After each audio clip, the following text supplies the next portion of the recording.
Nakikita niyo po ba na ang gobyerno natin ngayon ay mahilig na mag-downplay kahit na malinaw yung optics nito pero pilit na nililihis? Kagaya lamang po maliban dyan sa bilang po ng mga dumalo, no? Sumuporta sa kay dating Pangulong Rodrigo Duterte. May isang pahayag pa ang isang opisyal ng kapulisan na yung kriminalidad daw ngayon sa bansa sa social media lang nagpapalala lang yan daw yung mga post sa social media, bagkus ay bumababa naman daw yung crime rate na kanilang naitatala.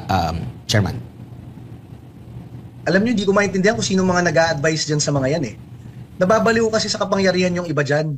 Naakala nila nasa posisyon sila ngayon, kaya na nilang gawin at sabihin kahit anong bagay, kahit hindi totoo.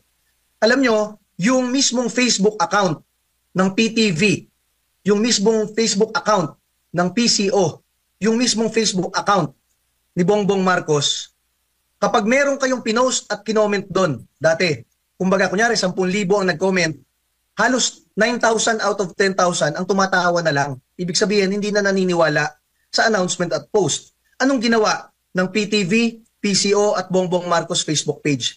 Tinanggal na lang yung bilang para hindi makita kung sino yung tumatawa at bilang ng mga tumatawa at nagagalit. Doon na lamang Bakit nyo tatanggalin yung bilang? Kasi nakikita ninyo, mayorya ng mga netizens at nagre-react ay natatawa na lang o nagagalit sa kada post nyo araw-araw. Di ba? Pangalawa, sasabihin nila, hindi, mga trolls lang yan. Paano? Yung bang mga trolls bumoboto? Noong 2016, sinong pinaka-ibinotong tao sa buong Pilipinas na leader, national leader? Rodrigo Duterte. Sinong ipinakabinoto ng mga taong bayan, milyon-milyong mga Pilipino sa buong kasaysayan ng bansa noong 2022?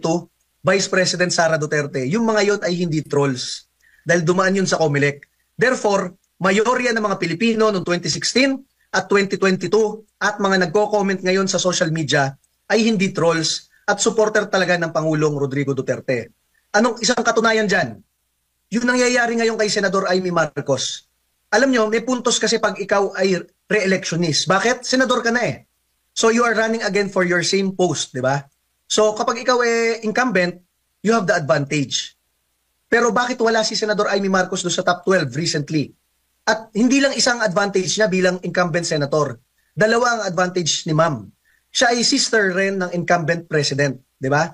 So dapat imumultiply mo yung advantage na yon. Ikaw ay incumbent senator, ikaw ay kapatid ng incumbent presidente ng Pilipinas. Bakit wala doon sa 12 na winning numbers si Senator Amy Marcos? It is because of the Duterte factor. Duterte votes. Kaya nga ang number 1 senatorial ngayon, Senador Bongo. At sa Kongreso, ang nagda-number 1 na party list ngayon, Duterte Youth Party List. Ibig sabihin, hindi naman trolls ang in-interview sa mga survey ng mga survey firms ng bansa, mga tunay na Pilipino.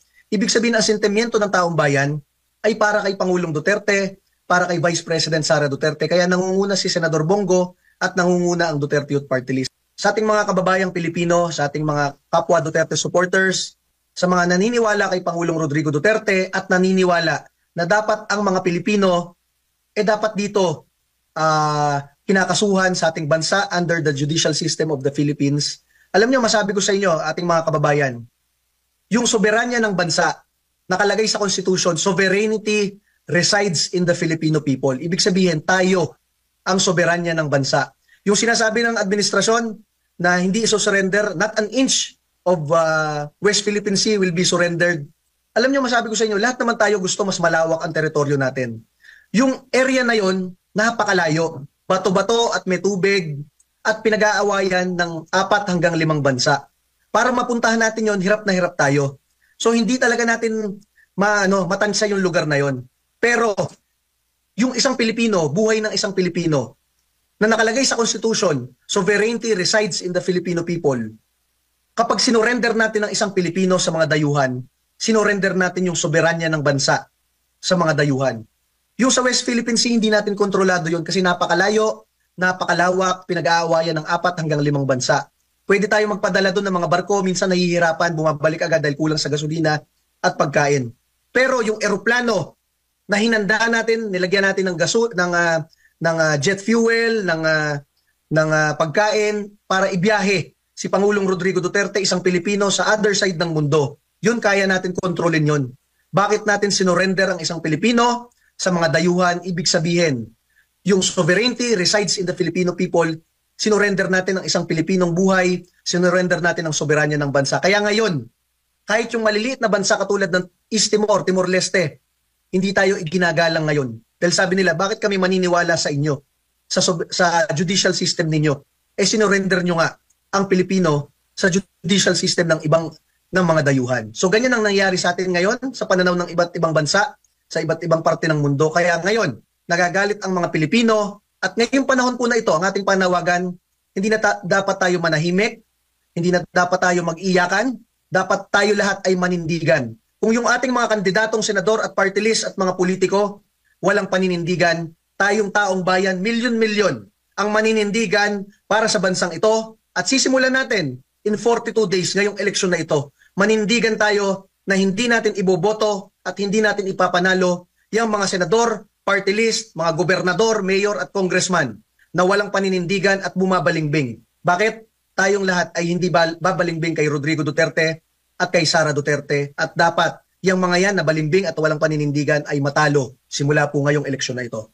In fact, if you look at him, bakit yung outpouring of love kay PRRD all over the world is phenomenal. Why is that? PRRD, that's why he is so beloved by the world. He is so authentic. At saka, hindi siya, I could go on and on. He is such a gift to humanity. Kayo po ay nanilbihan during Duterte administration. Paano po ba nagse-celebrate si former President Duterte sa kanyang kaarawan? Meron bang duran-duran? Hindi. Si President Duterte, napakasimple na tao. Unang-una sa lahat, pagdating sa pera ng taong bayan, dumating pa sa punto na napaka-OA sa tingin ko, pero ngayon I appreciate it so much. Mula sa pagkain namin hanggang sa ilaw, hanggang sa aircon sa Malacanang, napakapulido niya na hindi natin pera yan, pera ng taong bayan yan. Hindi siya magnanakaw, hindi siya papayag doon sa budget na napakaskandaloso. Hindi mangyayari yon. At hindi nangyari yon kay President Duterte. How did he celebrate his birthdays?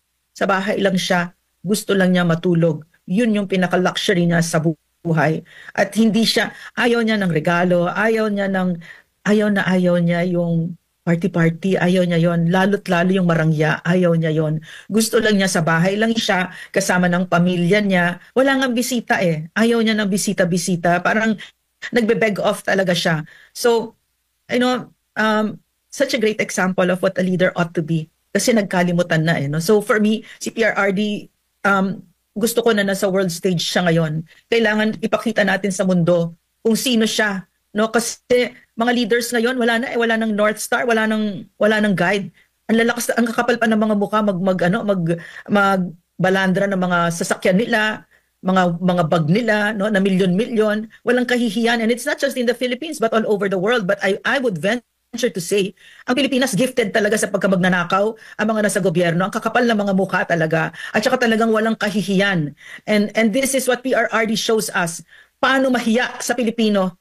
Paano mahiya dapat ang mga opisyal sa gobyerno na hindi ninyo nanakawan ang Pilipino at magsisilbi kayo, at sinabi pa niya, hindi kayo special, mga trabahante lang tayo sa gobyerno, dapat bumalik tayo doon, ang Pilipinas at ang buong mundo. The whole world should follow the example of President Duterte and ask of your leaders to be what he was to us. He was very humble, very simple, and if you went to his house, sure ka, 100,000,000%, ito ang isang president na hindi nagnakaw sa Pilipinas. Napakasimple ng bahay niya, napakasimple ng pamumuhay niya. So, habang malungkot tayo na nandyan siya sa The Hague at tinanggalan siya ng karapatan, dapat alam natin na alam niya kung anong ginagawa niya at gawin na natin yung best natin. Kailangan makita ng buong mundo itong busilak na leader na ito. There are a few leaders that are like him, but they are more the exception than the rule, which is why the world is the way it is. It's made of greedy people who have no real love in their hearts. And si President Duterte, alam mo, more than anything, for me, personally, he's a first-rate human being. Wala siyang panggap-panggap. He's the kind of person that has healed himself so that he no longer wounds other people and he no longer wounds the world. He's a very healing presence. So if in his presence, in fact, if you look at him, bakit yung outpouring of love kay PRRD all over the world is phenomenal. Why is that? I think that's a very important lesson for all of us to learn, that a human being, when he does the work that's required of him to heal himself and to individuate, ganyan ang resulta. That, in other words, your best gift in the world is to be who you truly are. And this is who he truly is. PRRD. That's why he is so beloved by the world. He is so authentic. No, at saka hindi siya, I could go on and on. He is such a gift to humanity. He is such a gift to me personally. I love this man so much and I will never leave him. You know what? Kausap, just a short story, kausap ko si ES, no? And ES Bingbong Medialdea, ES natin, no? And I was telling him, ES, we could not have imagined this happening, diba? That PRRD would be in prison, that we would be taken in this place, diba? Itong ganito, I could never have imagined it. And yet I have to tell you the truth. I feel so honored to be by your side until the end. Even with PRRD, I am so honored to be here with you. So that's how I feel. Happy birthday, President Rodrigo Roa Duterte. You are so beloved by me and by the Filipino people and soon by the whole world. Mhm. And isa rin sa dapat na malaman ng ating mga kababayan, kahit noon pa nung mayor siya, hanggang sa naging presidente siya, every panahon ng kanyang kaarawan, sabi mo nga, hindi siya nagse-celebrate ng bongga, walang mga kung ano-anong mga handaan. Mas pinipili pa niya na bumisita doon sa mga kabataan, mga cancer patients. No? Malimit talaga yun, always talaga yun. Lagi siyang present every now and then, nung mayor pa siya, nung local official pa siya, hanggang sa kasalukuyan. At makikita na nga lang natin siya, di ba? Napapaluha every time na makakasama niya itong mga cancer patients na ito ng mga kabataan na tuloy-tuloy yung pagtulong sa kanya, Doc. Maliban dito, Doc, yung kaibigan natin, si King Rodriguez, photographer, photojournalist at nagtrabaho din dyan sa Malacanang, meron siyang kinumpile, meron siyang pinost dito sa kanyang social media accounts, yung pagbow ni former President Rodrigo Duterte kahit saan basta meron siyang makakaharap ng mga Pilipino. At sabi nga niya dito sa kanyang social media post ni King Rodriguez, the thing that most impressed and caught my attention about former President Rodrigo Duterte is not just his fist gesture, which resembles his leadership, but his gesture of bending down to every Filipino. No matter who you are or your position, he will bow down to you not just to express his thanks, but to humble himself and show his immense respect and love. Komento mo ukol dito, Doc. Oh, kuhang-kuha ni King. Kuhang-kuha ni King yung sinabi niya. Yung pagbow ni PRRD, no, is a gesture that's symbolic of all that he truly is. And I've had the great privilege of seeing him, no, even behind cameras, serve the Filipino people every moment of his waking hours when he was president, even as a public servant. Pero yung naabutan ko kasi yung president siya, di ba? Yung pagbow niya na yan, ang ibig sabihin niya, kayo yung boss. Kaya ako nandito kasi pinagkatiwalaan ninyo ako. Salamat sa tiwala ninyo. Hindi kayo nagkamali sa tiwala ninyo. And yung remember when he stepped out of office na, tapos we wanted to give him a send off, 'di ba? And ang title, Salamat PRRD. You had it edited. He said, Salamat, PRRD. Ibig sabihin siya yung nagpapasalamat sa atin. No, so at ayaw niya talaga yung mga bongga-bongga. But that time, pumayag na siya kasi basta ganun yung trust. In other words, thank you. You gave me the privilege to serve you. You gave me the trust to serve you. And that's how it ought to be. No, hindi ka bumili ng boto. Kaya ka ibinoto dyan, hindi dahil sa AX, tupad, yak, akap, or nanakot ka, or nandaya ka, kinausap mo kung sino-sino para i-rig yung elections. Nandyan ka kasi may tiwala ang Pilipino sa'yo. Therefore, yung tiwala na yan, pagkakaingat-ingatan mo yan by serving the Filipino people. Alam mo, behind his back, we called him the biggest president. Kasi sasabihin niya talaga yung bigas. Huwag niyong kakalimutan yung bigas. Kapag kunyari may mga disasters, may anything, no? Lalo na yung disasters. Yan ang inuulit-ulit niya talaga. Lorraine, yung bigas. Na parang tatay talaga siya. And hindi naman siguro tayo stupid, no? Why did I give my life to this man? Because all of my adult life, I've worked for the poor and with the poor. And I've really wanted to take people out of poverty. And I saw in this man the heart of a true leader, someone who truly loved and really was yung kanyang it was a privilege for him to really serve the poor and to defend the defenseless. Ayaw na ayaw niya yung abusado. Ayaw na ayaw niya yung mga pinakaayaw niya yung mga nare-rape. Ayaw niya gano'n. Pinakaayaw niya yung government official na ginagamit yung kanyang poder para saktan ang Pilipino at para magmayabang at para abusuhin yung kanyang kapangyarihan. Yan ang pinakaayaw niya.